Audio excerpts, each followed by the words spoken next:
Baiklah, terima kasih atas waktu dan kesempatannya. Pada kesempatan kali ini saya akan mempresentasikan hasil penelitian skripsi saya yang berjudul Perancangan Sistem Inventory Barang berbasis website studi kasus Gestor. Pada sistem ini sendiri terdapat 3 user yang dapat mengakses. Yang pertama ada user admin, yang kedua gudang, dan yang ketiga ada supplier. Baiklah, pertama-tama kita akan coba untuk login ke user admin terlebih dahulu. Setelah masuk, untuk halaman beranda user admin sendiri akan seperti ini, ada beberapa menu atau tools yang dapat diakses oleh admin sesuai dengan menu yang ada di sebelah kiri ini. Jadi admin memiliki banyak sekali hak akses ya untuk di sistem ini. Yang pertama ada data barang, data kategori, data supplier, data barang request, data barang masuk, data barang keluar, dan juga dapat melakukan provide data dan dapat melakukan manajemen terhadap user yang nantinya akan bisa mengakses sistem ini sendiri, dapat melakukan penambahan user, penghapusan atau pemblokiran user, dan juga yang terakhir dapat melakukan update atau ubah password. Baiklah, yang pertama kita akan masuk ke menu data barang. Di dalam menu data barang ini nanti admin akan melakukan input data barang yang akan disediakan atau tersedia di dalam inventory barang ini sendiri. Jadi di data barang ini nanti ada list data barang, ada list harganya, dan juga jumlah stok daripada barang itu sendiri. Admin dapat melakukan penambahan data barang, dapat melakukan update data barang, dan juga dapat menghapus. Di sini kita contohkan untuk mengupdate data barang. Ini tadi S-nya double, kita hapus satu jadi sus.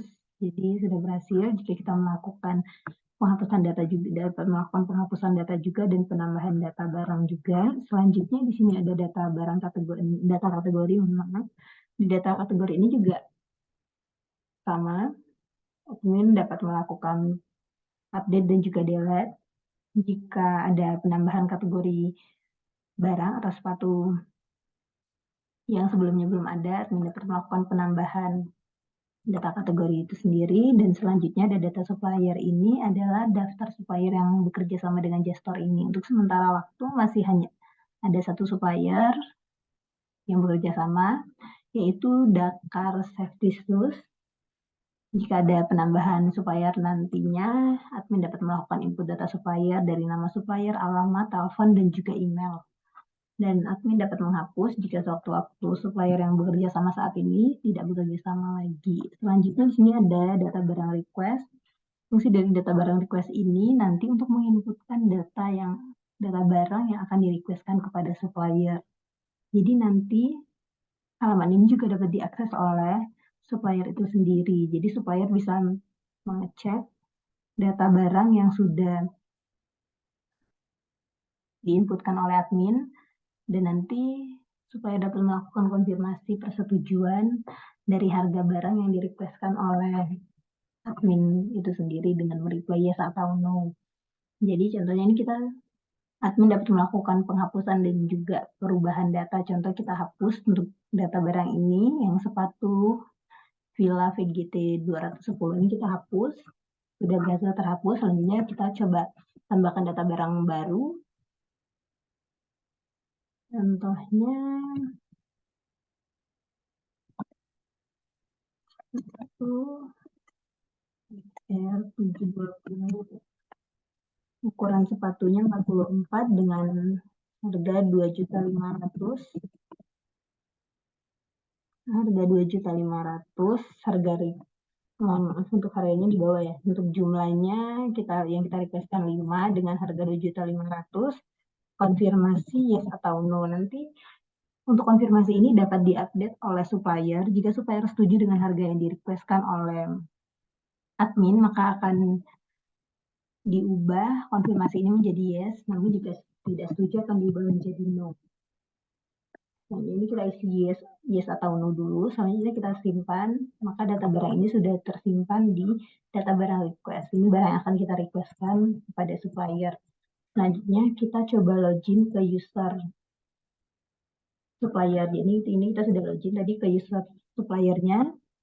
Di bagian user supplier ini dia hanya memiliki dua akses, yaitu mengakses data barang request dan juga melakukan provide data terhadap data barang request itu sendiri.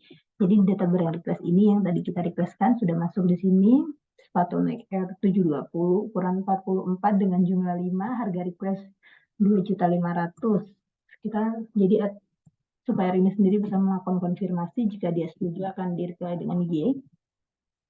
Selanjutnya ini sudah berhasil di request, di reply atau dikonfirmasi.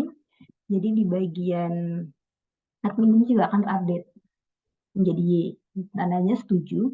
Selanjutnya jika sudah dikonfirmasi yes, maka bagian admin nanti akan melakukan pembayaran dan juga melakukan konfirmasi pembayaran. Setelah konfirmasi pembayaran, nanti bagian supplier akan mengirimkan barang yang juga nantinya akan diterima oleh bagian gudang.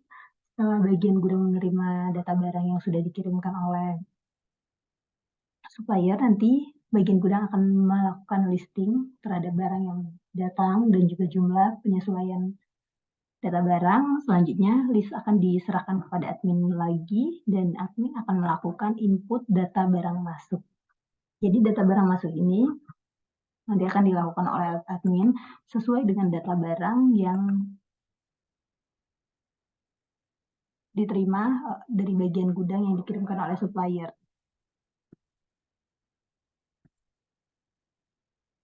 Setelah itu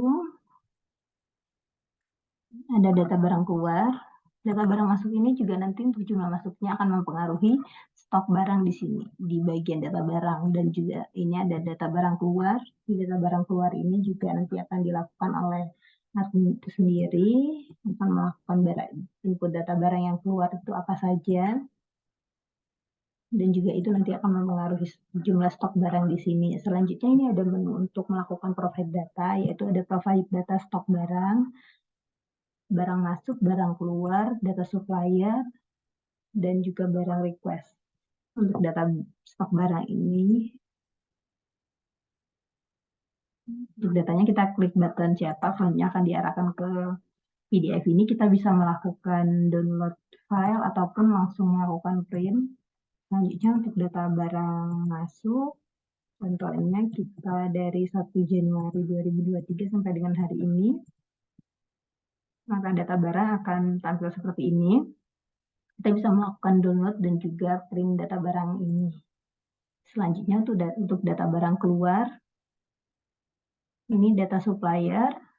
Ini sama halnya untuk data barang keluar ini sama seperti data barang masuk tadi. Data supplier juga dapat dilakukan cetak dan akan diarah ke PDF juga. Untuk data barang request juga sama. Selanjutnya untuk menu manajemen user ini hanya dapat dilakukan oleh admin, di mana admin dapat melakukan pemblokiran terhadap user atau pengupdatean.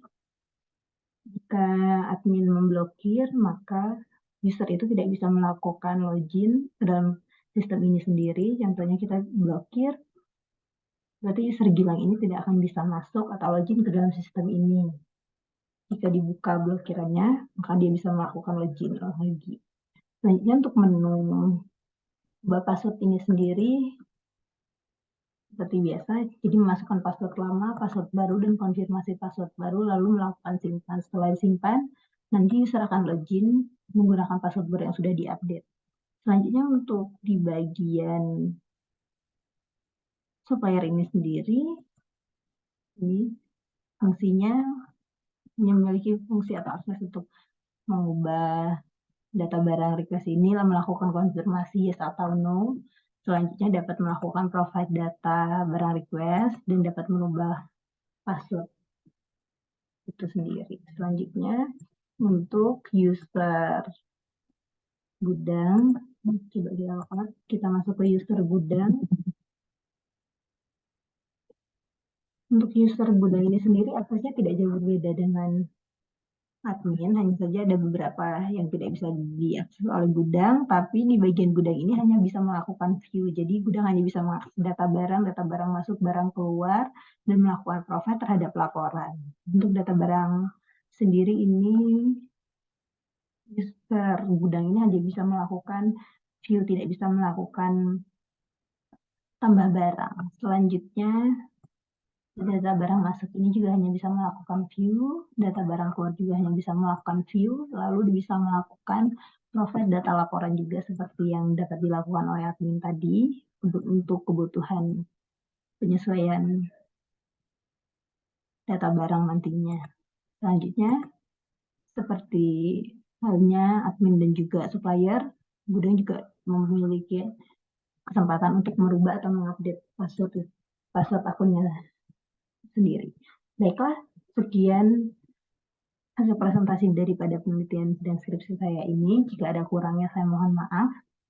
Jika ada komentar ataupun saran yang baik atau membangun, saya menerima dengan baik. Terima kasih atas waktu dan kesempatannya. Selamat siang.